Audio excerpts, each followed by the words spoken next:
Bienvenue à tous, mesdames et messieurs. Merci de nous rejoindre. Dans l'entretien de ce dimanche, nous parlons de l'après-victoire. Comment gérer cette victoire justement pour éviter les pièges? C'est un peu la thématique du jour. Et comme je l'annonçais tout à l'heure, nous recevons aujourd'hui le professeur Jean-Roger Aoyo, ancien ministre. Monsieur Aoyo, bonjour. Bonjour. Merci d'avoir accepté notre invitation. C'est moi qui vous remercie. Aujourd'hui, nous voulons puiser un peu de votre expérience et comprendre un peu comment ça se gère. Je suis à votre disposition. Voilà, bien avant notre thématique centrale, permettez-nous d'aborder un peu l'actualité de ces dernières heures. Vous le savez, il s'agit des interpellations après l'élection présidentielle du 11 avril dernier, les interpellations suite aux violences préélectorales. Il y a par exemple celle de Joël Aïvo et une dizaine de personnes qui sont en détention provisoire en attendant bien évidemment leur audience. Je vais vous demander, est-ce une action légitime de la justice selon vous?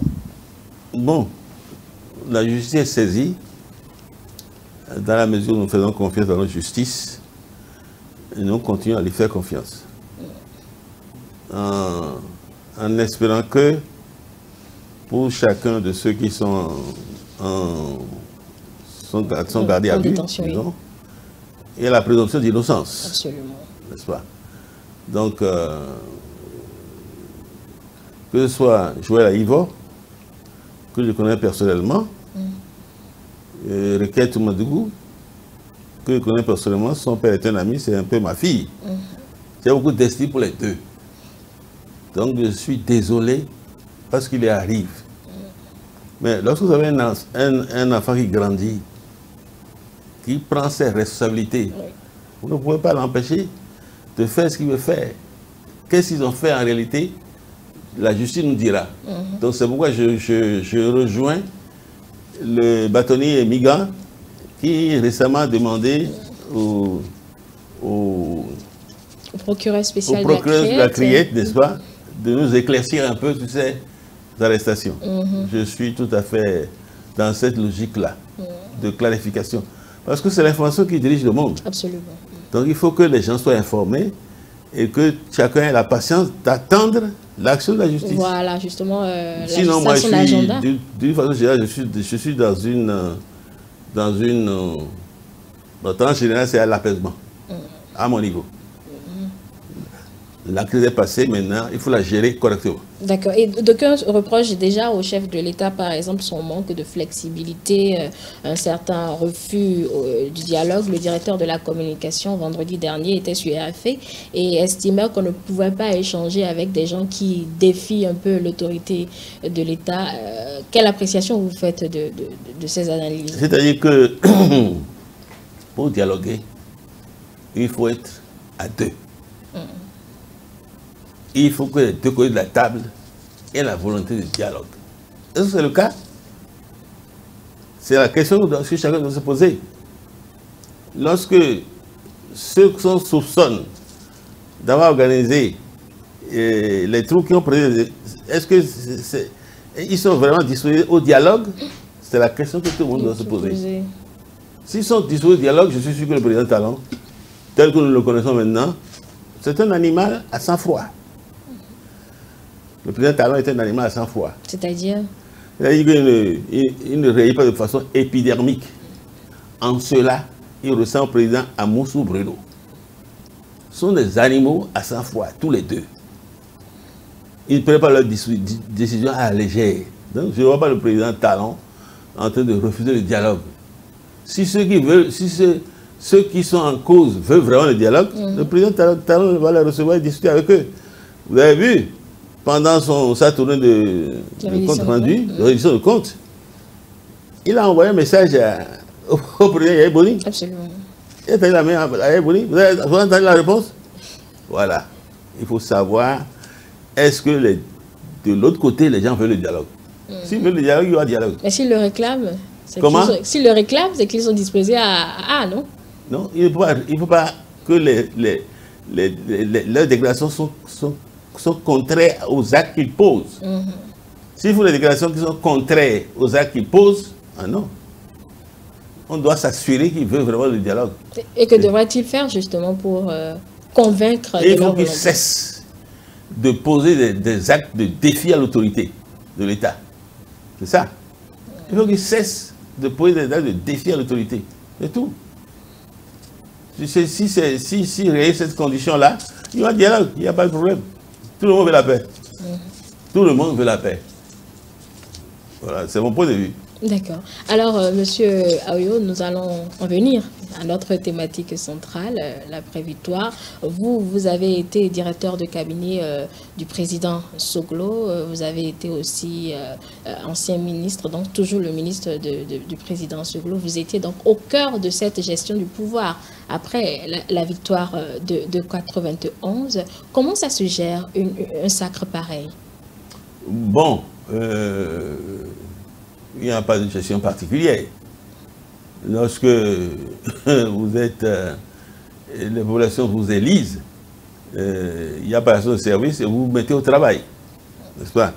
Je n'ai pas de déclaration particulière à faire sur la manière. Non, à l'interne, comment on vit cette victoire, comment on procède généralement? Comme vous avez été déjà au cœur d'une... On se met au travail, c'est tout. On se met au travail, il n'y a pas de... On ne va pas se mettre à euphoriser, non, il ne faut pas crier à tue-tête, nous avons gagné, non, il faut se mettre au travail. L'expérience que moi j'ai fait avec le président Senghor, c'est que nous sommes mis tout de suite au travail. J'ai été son directeur de cabinet pendant 4 ans, j'ai été son ministre pendant moins de 2 ans, donc j'ai fait en tout près de 6 ans avec le président Senghor. Et je précise, je ne regrette pas.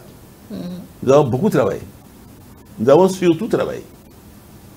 Et les résultats sont là, personne ne peut contester. Donc la victoire là, lorsqu'on a fini de se féliciter, de dire on se met au travail.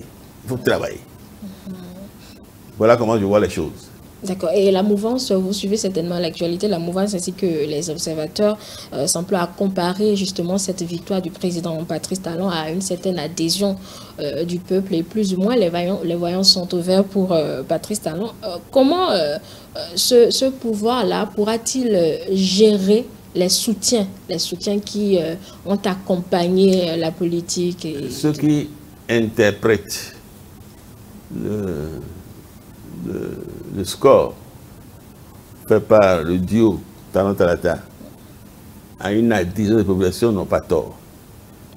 Je crois que ce que le président Talon a fait pendant 5 ans, et tout le monde peut voir ça, c'est au vu aussi de tout le monde. Même si vous êtes opposant, vous êtes obligé de voir ça. Hein? J'ai écrit récemment un article où j'ai dit que l'opposition est dans le déni. Il ne veut pas voir ce qui se passe sur le terrain. Non. Les populations voient ça. Qu'il y ait de l'asphaltage dans toutes les communes, les populations voient ça. Qu'il y ait dans les différentes régions, l'eau commence à venir, que le délestage soit pratiquement éliminé, les populations voient ça. C'est ça qui a créé l'adhésion des populations. Je suis d'accord avec les autres qui font cette analyse-là. Et ceux qui sont en train de gloser sur le taux de 86% là, c'est leur affaire. Moi, je pense que effectivement, plus de la moitié de la population de notre pays, du corps électoral, a été votée. Et sur cette moitié-là, il y a effectivement plus de 86% qui ont voté pour le duo Talon-Talata. Et je crois que c'est à cause des réalisations du président Talon. Il n'y a pas une autre interprétation à faire. C'est pas parce qu'il a de beaux yeux, non. Non, pas du tout. Le soutien qu'on apporte à un chef d'État ne s'apprécie pas à son physique. Non. Vous voyez, ça s'apprécie au degré de satisfaction qu'il apporte aux préoccupations des populations. Voilà ma conviction profonde. Et je crois que le président Talon est en train de répondre aux préoccupations des Béninois. Bon, on a dit misère. La misère, elle est partout. Ce n'est pas seulement au Bénin. Hein? Et ce n'est pas seulement du temps de Talon. Talon a hérité la misère des présidents. Maintenant, il a dit lui-même. Et ça, je pense que ça, c'est très important que les gens notent. Il dit, maintenant que vous me faites encore confiance pour 5 ans, vous allez commencer à sentir dans vos maisons les retombées du développement. Ça, c'est important. Ce second mandat-là, effectivement, les gens ont senti dans leur maison, le panier de la ménagère va s'alourdir un peu. Ouais, vous êtes une femme, vous connaissez le panier. Absolument. Le panier.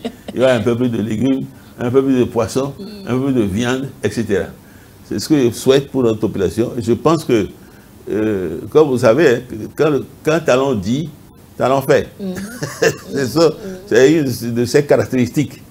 Comme il a dit ça, vous verrez qu'effectivement, il va s'y mettre. Et je lui souhaite de réussir pour le bonheur de notre peuple. Et quelle est, selon vous, cette action qu'il pourra mener pour que ce panier s'alourdisse, comme vous le disiez? Mais il s'agit de... Il y a beaucoup de choses à faire. Il y a beaucoup de choses à faire. Lorsque on crée, on amène de l'eau. On amène de l'eau. Oui. C'est pas... C'est action sociale, c'est aussi pareil de la ménagère. Parce que là, lorsque vous amenez le l'eau à la maison, vous n'avez plus cherché l'eau à l'extérieur. Lorsque vous amenez le courant, ça contribue aussi aux choses de la ménagère parce que vous ne faites plus de dépenses extraordinaires pour l'énergie, ainsi de suite. Et là maintenant, pendant le second mandat, il y aura beaucoup de création d'emplois. Le président Talon a dit, j'ai noté, maintenant je sais faire. Maintenant je sais faire. Oui. J'ai pris la main, je sais faire. Donc, faites-moi confiance, je ferai le maximum pour vous donner cette satisfaction. Il va faire le maximum en créant des emplois. Oui, en créant des emplois. Dans le numérique, dans l'agriculture. Surtout, il met l'accent sur le développement agricole. Il y a 500 milliards prévus pour développer des plantations et des cultures. Vous savez que dans le domaine agricole, le Bénin est le second pays de l'UEMOA. En termes a été classé second pays dans l'UEMOA pour les ressources agricoles. D'accord. Oui. Donc c'est bien un bon départ. Ça va se poursuivre. Vous connaissez le ministre Dossoui? Absolument. C'est le ministre de l'Agriculture. Vous le voyez à la télévision? Voilà un homme compétent et convaincu. Avec lui, les 500 milliards qui seront investis dans les 500 plantations, 500 hectares, 500 000 hectares de plantations, il y aura beaucoup d'emplois. Et il y aura beaucoup de cultures. Nous sommes déjà le premier pour le coton. Oui, le coton. L'ananas va faire un bond, l'anacarde va faire un bond, le riz aussi va faire un bond. Le riz, nous allons bientôt atteindre, nous sommes fixés, comme je dis, d'atteindre 1 million de tonnes pour le riz. Et vous savez que récemment, il y a une entreprise de Monaco qui veut s'installer dans la zone spéciale de Glodjigbe pour l'agro-industrie. Vous voyez, donc tout ça là, tous ces processus font qu'il y aura beaucoup de création d'emplois. Et effectivement, le panier de la ménagère va s'alourdir un peu. Ouais, je ne dis pas que en 2026, tous les Béninois seront des Crésus. Non, je ne dis pas ça. Mais on va constater un certain changement, une certaine amélioration. Un mieux-être général. Je suis convaincu. Au bout de 5 ans, il y aura un mieux-être général pour le Bénin. Déjà que il y a une structure au niveau de l'ONU qui apprécie comment ils ont appelé ça? Le bien-être. Au Bénin. Non, le bien-être d'une façon générale dans le monde entier. Et le bien-être, ils ont appelé ça le bien-être. Le bien-être ou bien l'indice du bonheur ou un truc comme ça. Alors, où il fait mieux vivre les pays ou ils font mieux, d'accord. Cet institut de l'ONU a classé le Bénin comme premier pays de l'Afrique francophone. Vous voyez? Donc il y a des signes qui montrent que nous sommes sur la bonne voie. Nous allons continuer. Le développement, moi, mon espoir, c'est que effectivement, le Bénin devienne une puissance agricole. Une puissance agricole, vous savez, un pays comme les Pays-Bas en Europe, là, elle est développée à cause de l'agriculture d'abord. Les industries vont s'ajouter après. Nous aussi, si nous développons l'agriculture, nous allons nourrir le Nigeria. Pourquoi? Vous voyez le marché là, ce marché, ce vaste marché là, si nous nourrissons le Nigeria, nous sommes sauvés. Il faut prendre les dispositions dans tous les domaines pour nourrir le Nigeria. Avec ça, nous sommes sauvés. Je suis convaincu. Monsieur Oyo, je parlais tout à l'heure de la gestion des soutiens après cette victoire-là. Vous avez certainement, ou vous suivez certainement sur les réseaux sociaux ce concert d'identité, des soutiens qui s'arrogent de la paternité de la victoire du chef de l'État. Alors, comment Patrice Talon pourrait-il justement gérer ses amis politiques, ses soutiens politiques-là, pour pouvoir satisfaire la plupart et ne pas faire des frustrés, même si forcément il y en aura? Voilà, c'est un problème important. Nous avons suivi la campagne. Dans la structure de campagne du président Talon, il y a 5 partis. Oui. 5 partis. L'Union progressiste, le Bloc républicain, Moël, le PRT, l'UDBN et Moël. Ouais, 5. Sans compter les mouvements et associations. Je ne parle pas de ceux-là. Oui, mais les partis officiels, oui, les partis ils sont constitués et qui ont décidé eux-mêmes de soutenir Talon, c'est les 5 là. Et vous avez vu que lorsque le PRD a fait son congrès, Talon est parti les saluer. Lorsque Moël aussi a fait ça. Moël a fait son congrès, Talon est parti les saluer. UDBN, Talon est parti saluer mon ami Claudine Prudencio. Oui. Je lui dis bravo au passage. Elle a fait une campagne formidable. Donc, en toute justice, Talon doit tenir compte de tout cela. Il faut qu'il entre en négociation avec chacun. Et lui dise, voici le tableau général. Nous avons 5 ans à faire ensemble. J'apprécie votre soutien. Voici ce que vous proposez pour que vous m'accompagniez davantage. Il va négocier avec les gens. Il va négocier avec je crois que un président comme le président Ngbayi qui était dans une personnelle, si on négocie avec lui et choses-là, il me comprendra. Moi, je considère que le président Ngbayi est un homme de paix. Et politiquement, je ne suis pas dans son parti, mais je suis un ami personnel au président Ngbayi. Je pense que si Talon discute avec lui, et s'il veut encourager le PRD à continuer de soutenir, il doit trouver des compensations. Poste ministériel, poste dans l'administration, poste au niveau des sociétés. L'État a un portefeuille abondant de postes à pouvoir à distribuer. Mais donc, vu le nombre en attente, est-ce qu'on pourra satisfaire tout le monde? Non, mais quel est le nombre en attente? Quel est le nombre en attente? Ce n'est pas un nombre infini. Ils sont 5. Il y a 2 qui sont déjà bien servis. C'est oui ou c'est non? Voilà, donc il faut voir. Il faut voir comment on fait faire pour ceux qui sont à venir renforcer le soutien. Il faut voir comment il faut faire pour renforcer le soutien au régime de Talon pour que tout se passe dans le calme. Voilà, donc je pense qu'il doit discuter avec les uns et les autres pour trouver les compensations, les justes compensations. Je vois que ça prenne l'aspect aussi d'un marchandage. Si ça prend l'aspect de marchandage, c'est plus bon. Je te soutiens pour avoir des postes là, c'est pas bon. C'est pas bon.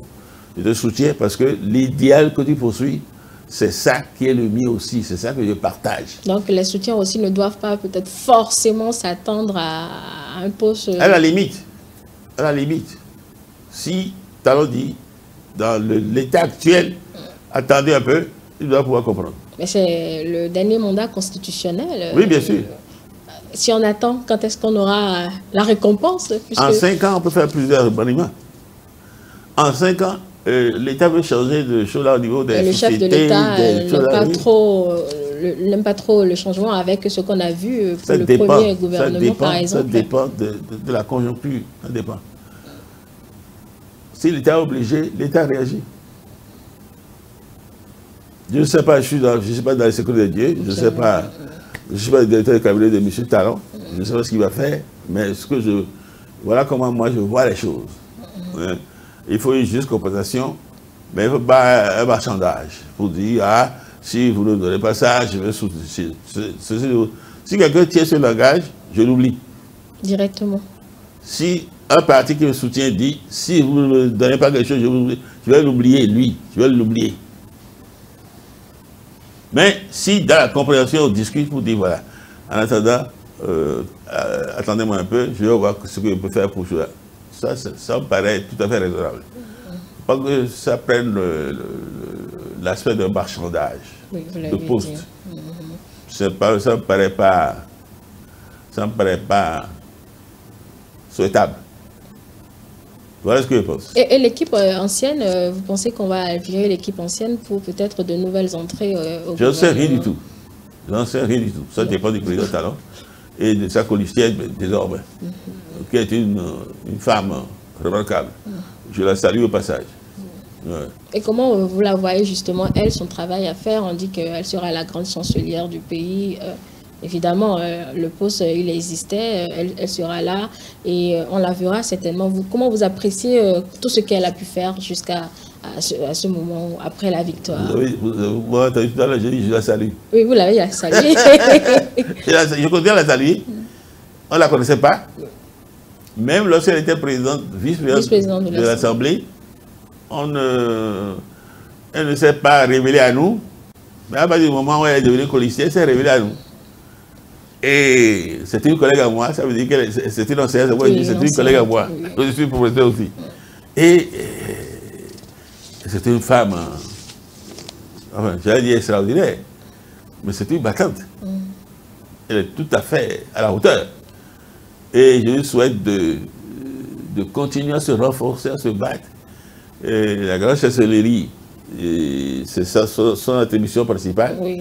Mais il y a aussi qu'en cas de vacance du pouvoir, elle aura à gérer l'intérim. Donc il faut qu'elle s'y prépare aussi. Ouais. Et comment on se prépare à ça? Ah, ça, je ne sais pas. Vu que vous dites qu'il faudra qu'elle s'y prépare. Il faut qu'elle... Il y a de ça. Elle a gagné le test de la constitution et se préparer à la conséquence. C'est tout. Alors, Monsieur Ayo, nous allons parler à présent des défis. Des défis actuellement. C'est vrai que vous avez dit que le panier de la ménagère va connaître une certaine amélioration. Mais là, nous attendons certes le sacre le 23 mai prochain. Après ça, qu'est-ce que vous pensez qui est urgent à régler là tout de suite, après juste la prestation de serment? Après la prestation de serment, il faut que je sais que même s'il ne le dit pas, c'est ce qu'il fera, le président Talon, il faut qu'on se mette au travail. La priorité, c'est le travail. Oui, le travail, ils vont travailler, ça. Oui. Ils ont travaillé durant le mandat précédent. Qu'est-ce que vous mettez dans il faut travailler? Quel est le chantier? Quelle est l'action? Le premier... Il y a beaucoup de choses à faire. On ne peut pas se mettre à détailler ce qu'il doit faire. On ne peut pas. On ne peut pas. Vous savez, il y a un programme. Vous connaissez le programme de Chola? Oui, du quinquennat, oui. Le développement, ça y est. Il y a un programme. Ils ont commencé à mettre en pratique ce qui est dans le programme. Dans le programme, il y a deux le programme tel que je l'ai lu, il y a deux parties. Ce qu'ils ont déjà fait et les perspectives. Voilà. Donc, la route est tracée, le chemin est balisé, il n'a qu'à foncer. Moi, je leur souhaite beaucoup de courage. Est-ce que vous n'avez pas une priorité, vous, par exemple, que vous voudrez bien voir se réaliser, quelque chose qui est déjà dans le programme d'action que vous avez lu? Priorité, tout est prioritaire. Mais il faudra commencer quelque part. Oui, enfin, je crois que c'est au président Talon et à son équipe de décider. Je ne peux pas leur dire, voici ce qu'il faut faire. Ce n'est pas mon genre. Ils doivent, compte tenu de la situation, compte tenu du point qu'ils vont faire à un niveau, dire voici, en priorité, voici ce que nous avons commencé par faire. Le défi, c'est l'emploi des jeunes. Le premier défi, c'est l'emploi des jeunes. Je vous ai dit tout à l'heure ce que je pense. Le numérique, le développement de l'agriculture, ça nous permettra de créer beaucoup d'emplois. je suis absolument confiant dans ce domaine-là. Et avec un ministre comme Dossoui à l'agriculture, je souhaite que mon ami Dossoui soit maintenu à ce poste. Parce qu'il est convaincu et puis il est compétent. On fera des miracles. Et il y aura beaucoup d'emplois qui seront créés. Vous voyez, le numérique aussi, il y a beaucoup d'emplois qui seront créés. Vous avez, grâce à Aurélie, Madame Aurélie, on a déjà plus de 500 services qui sont sur la plateforme de services. Plus de 500. Dont 17 en ligne. Vous voyez, notre administration est en train d'être informatisée. C'est extraordinaire. Tout cela contribue au développement. Vous voyez, il ne faut pas voir les choses de façon séparée. Le développement de l'énergie, le développement de la route, le développement numérique, tout cela, ça crée les conditions pour le décollage économique. Vous voyez? Donc, avec tous ces développements, ça va faciliter le développement de notre économie de façon générale. Voilà ce que je peux dire. Bon, je ne vois pas de... la priorité, c'est le développement de l'emploi. Voilà, pour moi, c'est le développement de l'emploi, la création des emplois. Voilà, la première des priorités, c'est cela. Et vous qui avez participé à la gestion du président Soglo, quel est le rôle de la population dans tout ça? Est-ce que la population va prendre le programme et suivre à la lettre, ou bien il y a un accompagnement des citoyens dans ce qui se fera peut-être dans les prochaines années? Ça, c'est le rôle des partis politiques. Les partis politiques animent la vie politique. Dans le cadre de leur parti, les populations doivent intervenir pour interpeller leurs responsables politiques et aussi le gouvernement. C'est comme ça que je vois le fonctionnement des choses. Vous voyez, si il y a un domaine où ça ne va pas, il faut que les populations se fassent entendre. Ils doivent se faire entendre en prenant contact avec les responsables politiques au niveau des partis. Et ces responsables politiques répercutent au niveau de la direction nationale. Oui. Donc, la population doit pas, de toute façon, quand ça ne va pas, on sent. Oui. On sent. On sent le malaise et on doit s'interroger. Il ne faut pas que les gens aillent dans la rue pour manifester avant de savoir que dans tel secteur, ça ne va pas. Il faut être aux aguets. Et chaque fois qu'il y a dans un domaine des problèmes qui se précisent, ne pas attendre, il faut attaquer le problème et voir comment il faut résoudre ça. Est-ce que vous avez déjà vu les partis politiques jouer justement ce rôle-là? Il faut qu'ils jouent ça. C'est leur rôle, ça. Ils doivent jouer ce rôle. S'ils ne jouent pas ce rôle, ils sont inutiles. Ils sont là pour animer la vie politique. Ils sont là pour encadrer les populations et amener les populations à participer au développement de choses nationales. Voilà, c'est leur rôle. S'ils sont capables de jouer ce rôle, ils vont disparaître.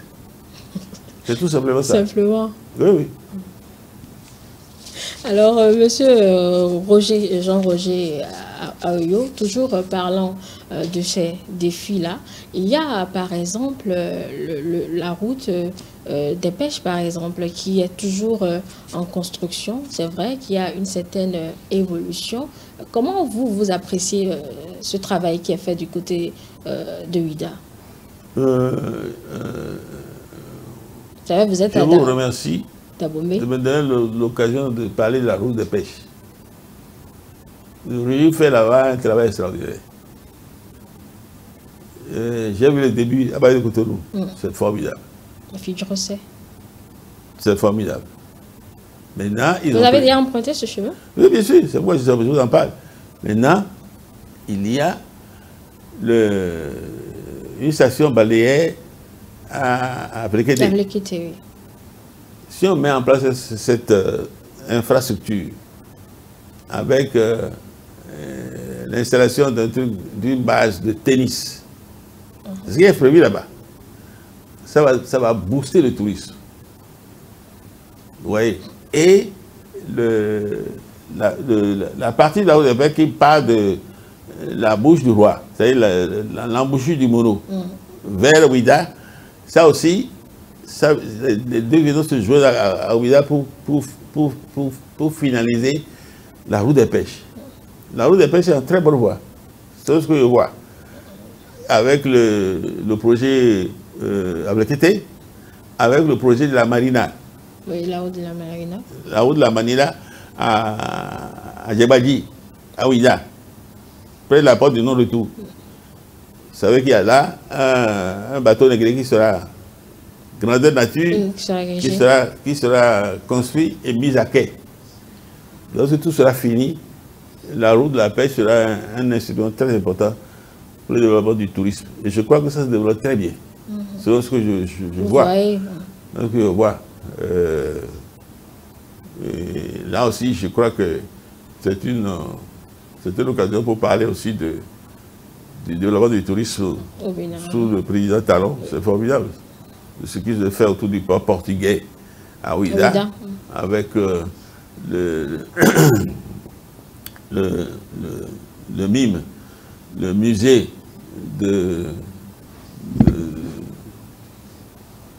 international de la mémoire de l'esclavage, le MIM. Toutes ces structures, lorsqu'ils seront en place, Ouida va devenir une grande base touristique. Et qui dit base touristique dit développement des revenus. Je vois Ouida comme d'abord une capitale touristique. Oui. C'est ce que j'ai pensé lorsque le prince pouvait savoir où est-ce qu'il faut mettre la capitale de l'Atlantique. J'ai dit non, ce n'est pas Ouida. Ouida a un autre rôle à jouer. Ouida sera la capitale du tourisme. Alada, ville historique, sera la capitale du département. C'est ça qui a été fait. Et c'est ça qui a été fait. Je suis content de ce choix, qui me paraît réfléchi. Voilà. Et il y a justement une échéance, M. Aroyo, une échéance en 2023. Il s'agit des législatives de 2023. Pour ces législatives-là, il y a, c'est vrai qu'au Parlement actuellement, nous avons l'UP et le BR, mais il y a un enjeu majeur parce que certainement qu'il y aura d'autres entrées au Parlement. Qu'est-ce que vous suggérez ou qu'est-ce que vous conseillez à ces partis politiques-là pour que l'élection de 2023 connaisse... Attends, est-ce que 2023, est-ce qu'il y aura des élections? Oui, il y a eu une élection en 2023. Vous êtes sûr? Si. Les élections législatives, puisque le Parlement actuellement... Non, parce que nous voulons organiser forcément des élections générales. En 2026. Oui. Oui. 2026. Oui, ça c'est les élections générales et il y aura une élection législative en 2023. Ah oui, et puis après on reprend la législative en 2026. Le tout va compenser réellement en 2026. Non, il n'y a pas de... Je n'ai rien de particulier à dire. Puisque la classe politique, la frange de l'opposition qui estime qu'on l'a exclu ou qui s'est exclu selon vous... À l'occasion des législatives de 2023, les choses vont se rééquilibrer. C'est-à-dire? C'est ce que moi je souhaite. C'est ce que moi je souhaite. Vous voyez, en 2023, l'UP aura ses candidats, le B aura ses candidats, le PRD aura ses candidats, l'UDB aura ses candidats, le RCBE aura ses candidats, ainsi de suite. Moël aura ses candidats, ainsi de suite. Tous ces partis-là sont enregistrés, ont déjà leur truc là, sont déjà reconnus officiellement. Tous vont participer en 2023. Vous voyez, 2023 apparaît de ce point de vue comme une échéance importante. Oui. Ça va permettre à la composition du Parlement de se rééquilibrer. On ne dira plus un Parlement monocolore, etc. Non. Est-ce que vous entrevoyez même des entrées, de nouvelles entrées? Bien sûr. Il y aura nécessairement de nouvelles entrées. En 2023. Donc la FCBE, avec le score qu'ils ont eu à la présidentielle, on peut la voir, mais les autres partis... Et les autres partis auront aussi leur score, je suis sûr. Ils vont participer, ils auront leur score. Ils auront le score. Il ne faut pas se faire de... Il ne faut pas avoir peur pour eux. Avec le quota qui est... Non, ils ont le... Bon, les 10%. Ça, c'est la difficulté, la grosse difficulté. On a vu le DBN lors des communales le parti n'a pas pu vraiment atteindre le score retenu. Pareil pour le PRD, par exemple. Il faut qu'il redouble d'efforts. Il faut qu'il redouble d'efforts pour atteindre les 10%. Il faut que... C'est la loi, ça. Oui, c'est la loi. Oui, c'est la loi. C'est la loi. Bon. Pour le moment, il faut qu'il redouble d'efforts. Sauf si, bon, dans un souci de choses-là, on pense à une loi dérogatoire pour, en ce qui concerne les 10%. Mais on l'a déjà expérimenté. Est-ce que c'est en cours d'expérimentation qu'on va penser à une loi dérogatoire? Non, on peut, en attendant le 2023 et en préparation de 2023, pour permettre au Parlement de se diversifier, prendre une loi dérogatoire entre les 10%. On peut. Si la classe s'entend. Il faut qu'il y ait une entente au niveau de la classe politique pour dire, bon, on doit faire ça. Mais ce qu'il y a, c'est que les 10%, ce qui justifie les 10%, et je suis d'accord avec ça, c'est que les 10% obligent chaque parti à faire un effort pour avoir une implantation nationale. Est-ce qu'on va faire une dérogation uniquement pour les élections de 2023? C'était ma question. C'est un problème que je me pose la question à mon niveau, hein, mais je n'ai pas encore de solution. Mais les 10% là, l'objectif c'est ça, amener les différents partis à avoir une envergure nationale. Donc, moi le Bénin, PRD, UDBN, ils ont redoubler d'efforts pour étendre l'emprise, en vue d'avoir les 10%. Pourquoi pas ne pas s'associer, sait-on jamais? Comment? Pourquoi pas ne pas s'associer aussi? C'est une formule possible, c'est à eux de voir. C'est à eux de voir. Il faut voir ce que permet la Constitution.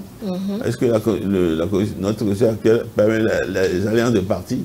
Je ne sais pas. Non, ou une entrée dans les partis régulièrement constitués. Oui, enfin, il faut voir. Alors, Monsieur Aroyo, je l'ai dit tout au long de cette émission, je le rappelle encore, vous avez été ancien ministre et directeur de cabinet de Monsieur Soglo. Pour vous, qu'est-ce qui a pu faire dérailler, par exemple, la machine à un moment donné? La machine Soglo à un moment donné, si on revient dans la gestion de l'après-pouvoir, de l'après-victoire, pardon. Pourquoi il n'a pas été réélu? C'est ça que vous avez dit. Oui, pourquoi la machine a déraillé, comme je le disais. Bon, est-ce que la machine a déraillé? Est-ce que la machine a déraillé? Parce qu'on a senti que vous êtes resté, ou bien le régime est resté... Est-ce que la machine a déraillé? J'ai envoyé une lettre. Je ne sais pas si vous vous souvenez, j'ai envoyé une lettre au président de Robert Olo. C'est une lettre que j'ai adressée aux deux. Et dans cette lettre, j'ai dit que en 1996, en réalité, c'est le président Soglo qui a été élu. Mais la Cour constitutionnelle, qui était présidée par Mme Poyon, a invalidé 400 000 voix de Soglo. Et n'a invalidé que 100 000 voix de Kérékou. C'est comme ça que Kérékou a dépassé Soglo et a été proclamé élu. Vous voyez? Donc tout ça joué au niveau de la Cour constitutionnelle. Bon, j'ai fait cette lettre-là, ça m'a valu quelques ennuis avec mon grand frère Hanzo Maurice et avec mon ami Dosso Robert. Mais depuis cette lettre-là, depuis que j'ai écrit cette lettre-là, beaucoup de gens ont compris ce que je voulais dire. Donc on ne va pas dire que la machine a déraillé. Maintenant, là où on peut dire que Soglo a commis des erreurs, personnellement, c'est ce que je pense. C'est la manière dont il a géré la Cour constitutionnelle. Puisque la Cour constitutionnelle joue un grand rôle dans l'élection du président de la République, il n'a pas su gérer la cour de Mme Pouillon. Moi, je me souviens que quand j'étais ministre, il y a une manifestation qui est passée devant mon ministère. Voilà la cour. Vous savez, au ministère de l'Environnement est à côté de la cour constitutionnelle. Et la manifestation, il y avait des pancartes, les gens criaient, on insultait la présidente de la cour, elle est une étrangère, elle est quoi encore? Elle est comment on dit ça déjà en français? Elle est un putain, injure carrément la présidente de la cour. C'est pas Soglo qui est injurie, hein? Non, non. Ce sont les manifestants. Ce sont les manifestants. Vous voyez? Et à la tête de la manifestation, il y a mon petit frère Hanzo, qui a été maître d'Abomey, là. C'est lui qui était à la tête de la manifestation. Or, lui, il était président chaud de Soglo. Il était à l'époque un président chaud de Soglo. Ouais, donc, c'est pourquoi on a attribué ça à la RB. Oui. D'une façon générale, je reviens à ce que je disais pour dire que, selon moi, le président Soglo n'a pas su gérer la cour. Et au moment des élections, les membres de la cour étaient contre lui. C'est pourquoi ils ont procédé comme ils ont fait. Il n'a pas su gérer, c'est-à-dire qu'il va mettre un veto sur la cour. Comment? Il va mettre un veto, enfin, avoir un pouvoir de décision sur la cour, c'est ça? Non, non, non, c'est pas ça. C'est pas ça. C'est pas ça. Vous voyez ce qu'il a dit, la manifestation là, contre la présidente. Si vous êtes président, vous serez content? Qu'on vous traite de putain, qu'on vous traite d'étrangère. Il y a des injures. Ça, je donne ça comme exemple. Il y a d'autres faits dont on ne va pas parler. Mais je pense que d'une façon générale, il n'a pas su gérer la cour. Et la cour s'est reconnue contre lui. Donc c'est la cour qui a donné la victoire à Kérékou. Sinon, c'est Soglo qui a été réélu.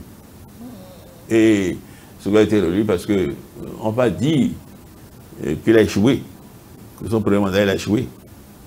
Il a redressé le pays. Et comme je lui ai dit, et je continue à dire, que mon souhait aurait été qu'il fasse un second mandat.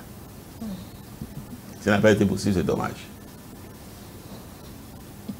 Voilà ce que je peux vous répondre. Comme vous le disiez, s'il a réellement préparé ce second mandat-là?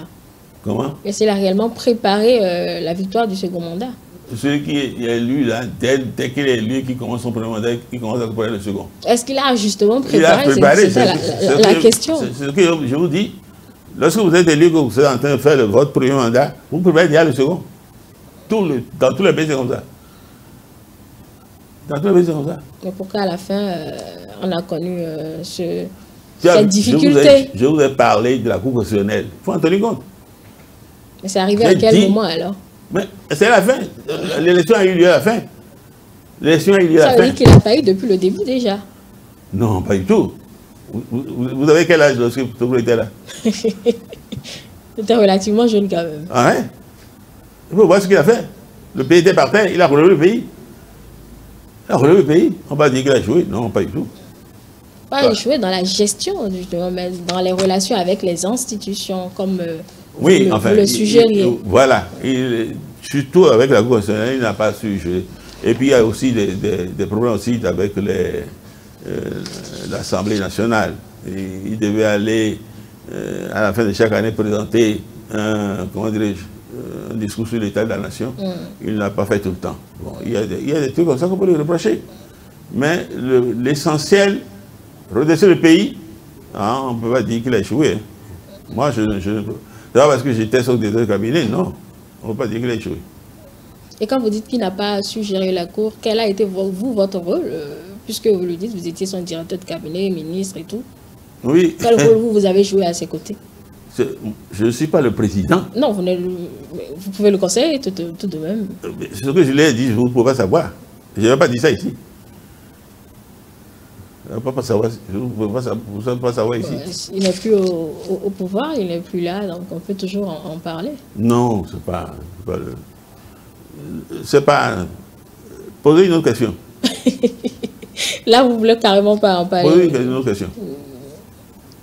Je vous ai dit l'essentiel en ce qui concerne la gestion de Soglo, ses relations avec les institutions, la Cour constitutionnelle, surtout avec la Cour constitutionnelle, l'Assemblée, voilà. Et permettez cette autre question toujours par rapport au président Soglo. Comment vous avez pu assurer les contradictions au soir après la victoire du président Soglo, les différences avec peut-être les soutiens, les partis politiques? Comment vous avez pu gérer toutes ces difficultés?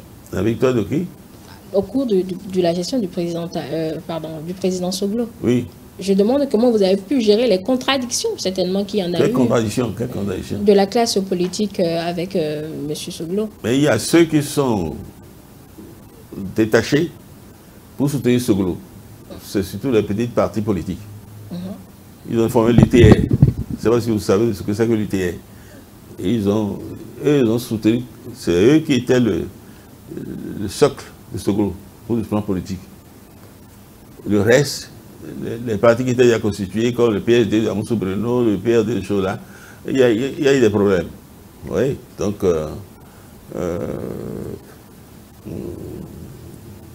c'est surtout, Soglo s'est surtout appuyé sur les petites formations politiques pour Chola. Et puis en temps, il a créé son parti, ou plus précisément, sa femme a créé la RB, qui a été son soutien principal. Voilà.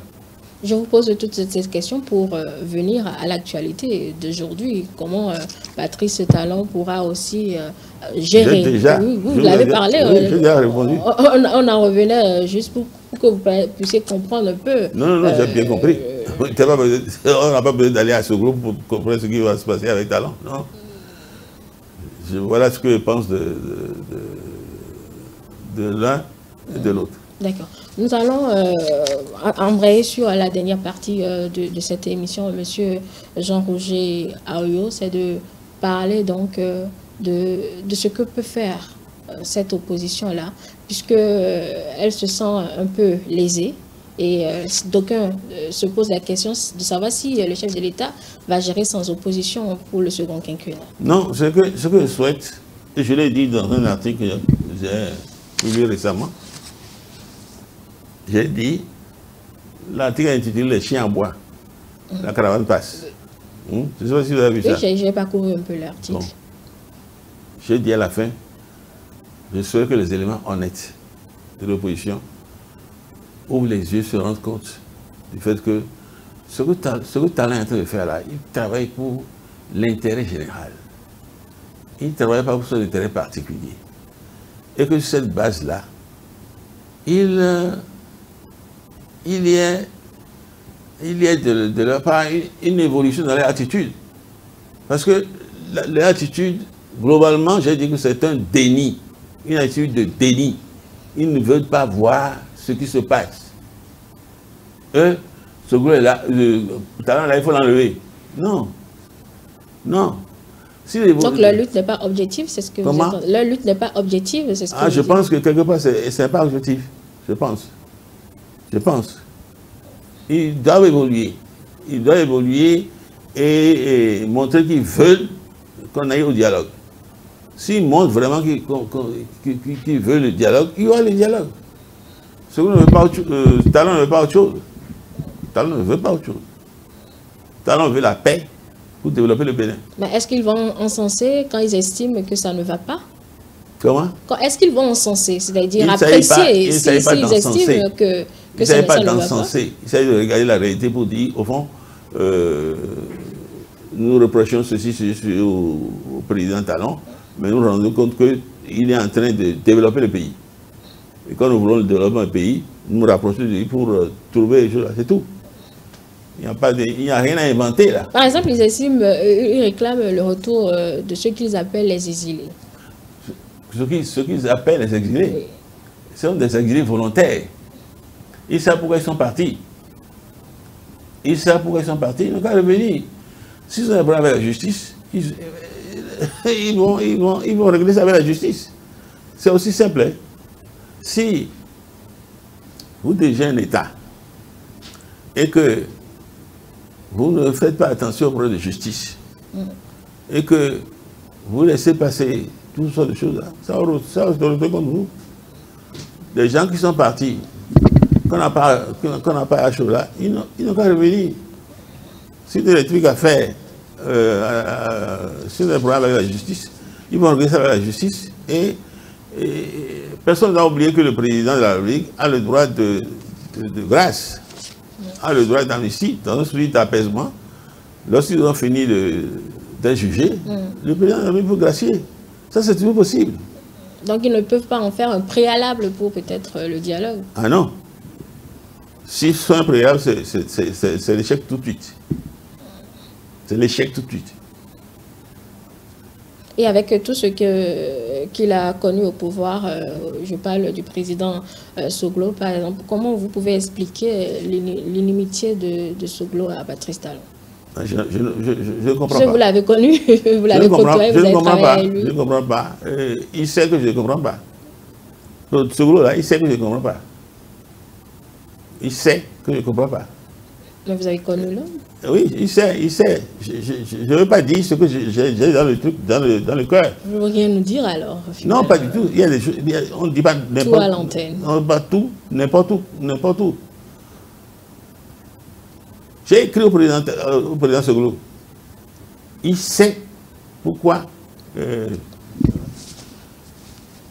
crois que son attitude envers Talon n'est pas justifiée. Bon, c'est à lui de décider. Moi, ma position, c'est ça. Il a commencé une œuvre que Talon a reprise et est en train de continuer. Je ne vois pas pourquoi il va s'opposer à lui. Je ne vois pas du tout les raisons pour lesquelles il peut s'opposer au président Talon. Donc il ne s'agit pas d'une mauvaise gestion selon vous, comme il le dit souvent. Oui, il faut qu'on me demande la mauvaise gestion. Moi, je ne vois pas dans la gestion de choses là des fautes criardes. Non. Il fait un effort remarquable. Il a des résultats que tout le monde peut constater. Et qu'allez-vous conseiller à votre camarade ou à votre ami, puisqu'on ne peut pas dire ancien ami, M. Soglo? Non, c'est mon grand frère, c'est pas un camarade. C'est mon aîné. Oui. Votre ami quand même. Hein? Votre ami quand même. Non, on n'a pas développé des relations d'amitié. Les relations qui ont entre moi, c'est des relations de grand frère, petit frère. Il sait ce que moi j'attends de lui. Voilà. Vous n'avez rien à lui conseiller? Non. D'accord. Monsieur Jean-Roger Aoyo, ancien ministre du président Soglo, dont on a parlé un peu au cours de cette émission, c'est vrai que vous ne voulez pas trop parler dans les détails par rapport au pouvoir de... Je ne veux pas parler de certaines choses.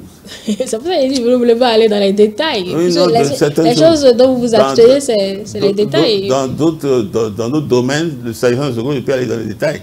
Mais certaines questions que vous avez posées là, je ne veux pas dire ici dans une radio ou une télévision, je ne veux pas aller plus loin que ce que j'ai dit.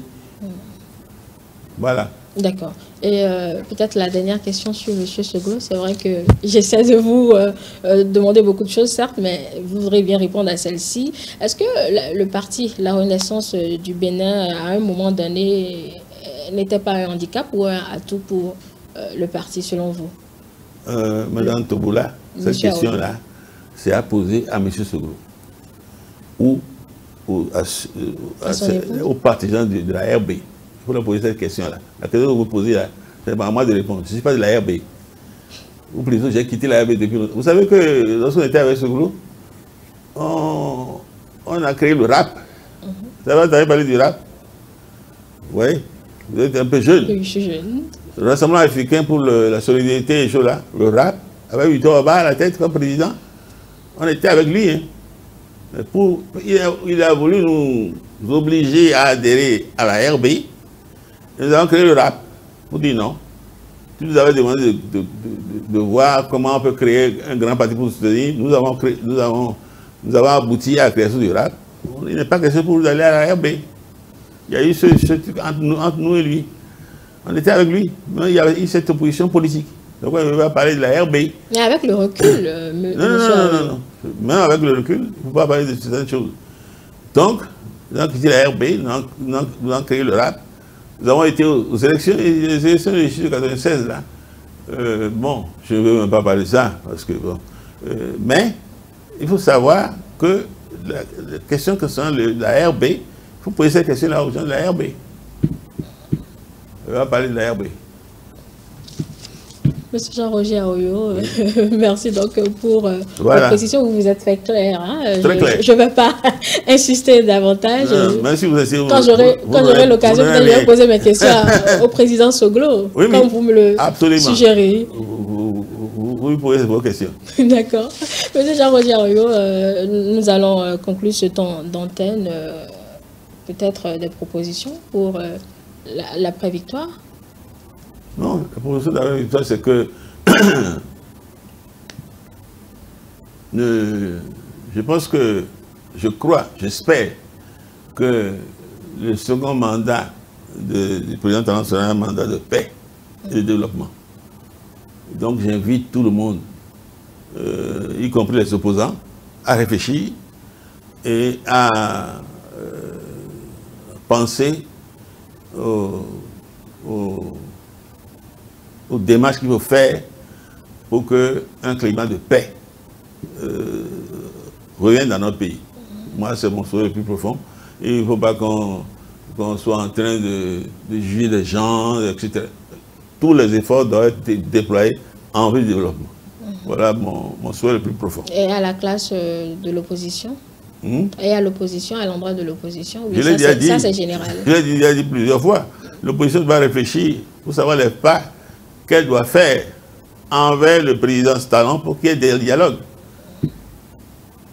Là, c'est une répétition. L'opposition doit réfléchir aux dispositions qu'elle doit prendre pour faire les pas nécessaires envers Talon pour qu'il y ait dialogue. Voilà ce que je souhaite. Monsieur Jean-Roger Aoyo, ancien ministre, ancien directeur de cabinet de l'ancien président Nicéphore Dieudonné Soglo, merci pour cet entretien de dimanche. C'est moi qui vous remercie. Merci pour votre disponibilité. Mesdames et messieurs, on va se retrouver tout à l'heure avec l'équipe pour le débriefing de cette émission. À tout à l'heure donc.